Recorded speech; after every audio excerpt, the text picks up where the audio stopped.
Hi all, അസ്സാം വലൈക്കും. Welcome back to our channel Rinan's cooking world.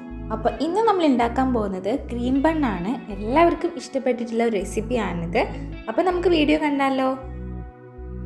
ആദ്യം നമുക്ക് ക്രീം തയ്യാറാക്കാനായി ഒരു ബൗളിലോട്ട് 1/2 കപ്പ് പാൽപ്പൊടിയും 1/4 കപ്പ് പഞ്ചസാര, ഒരു 2 ടീസ്പൂൺ പാലും കൂടെ ചേർത്ത് നന്നായി ബീറ്റ് ചെയ്തെടുക്കാം.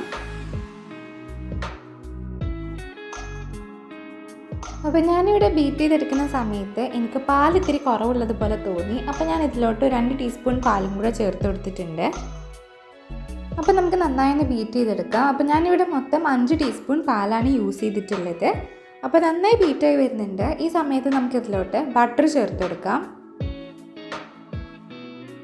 ഞാനിവിടെ മിൽക്കി മിസ്റ്റിൻ്റെ അൺസാൾട്ടഡ് ബട്ടറാണ് യൂസ് ചെയ്തിട്ടുള്ളത്. മൊത്തം 1.5 ടേബിൾ സ്പൂൺ ബട്ടർ ചേർത്ത് കൊടുത്തിട്ടുണ്ട്.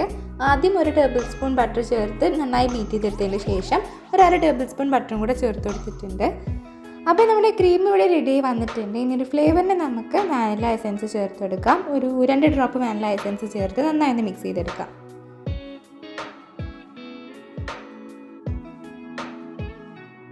അപ്പോൾ നമ്മുടെ ക്രീം റെഡിയായി. ഇനി നമുക്ക് ബണ്ണൊന്ന് ചൂടാക്കി എടുക്കണം. അപ്പോൾ ആദ്യം നമുക്ക് ഈ ബണ്ണൊന്ന് സെൻറ്റർ കട്ട് ചെയ്തെടുക്കാം.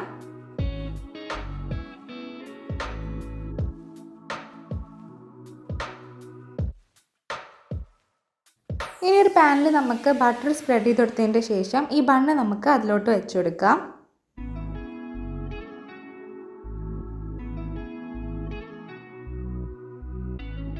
ഒന്ന് ചെറുതായി ബ്രൗൺ ഷെയ്ഡ് വന്ന് തുടങ്ങിക്കഴിഞ്ഞാൽ നമുക്ക് ഫ്ലെയിം ഓഫ് ചെയ്യാം.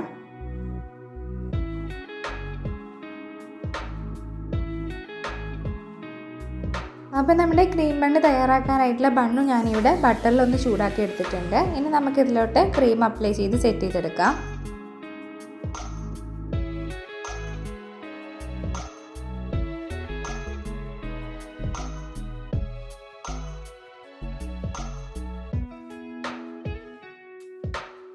വളരെ ടേസ്റ്റി ആയിട്ടുള്ള, വളരെ എളുപ്പത്തിൽ തയ്യാറാക്കിയെടുക്കാൻ പറ്റുന്ന ഒരു ഈവനിങ് സ്നാക്കും കൂടിയാണിത്. അപ്പോൾ എല്ലാവരും ട്രൈ ചെയ്ത് നോക്കിയിട്ട് നിങ്ങളുടെ ഫീഡ്ബാക്ക്സ് അറിയിക്കാൻ വേണ്ടിയിട്ട് മറക്കരുത്. നമ്മുടെ ചാനൽ ഇഷ്ടപ്പെട്ടാൽ ലൈക്ക് ചെയ്യാനും ഷെയർ ചെയ്യാനും കമൻറ്റ് ചെയ്യാനും മറക്കരുത്. അപ്പോൾ നമുക്ക് നെക്സ്റ്റ് വീഡിയോയിൽ കാണാം. Thanks for watching.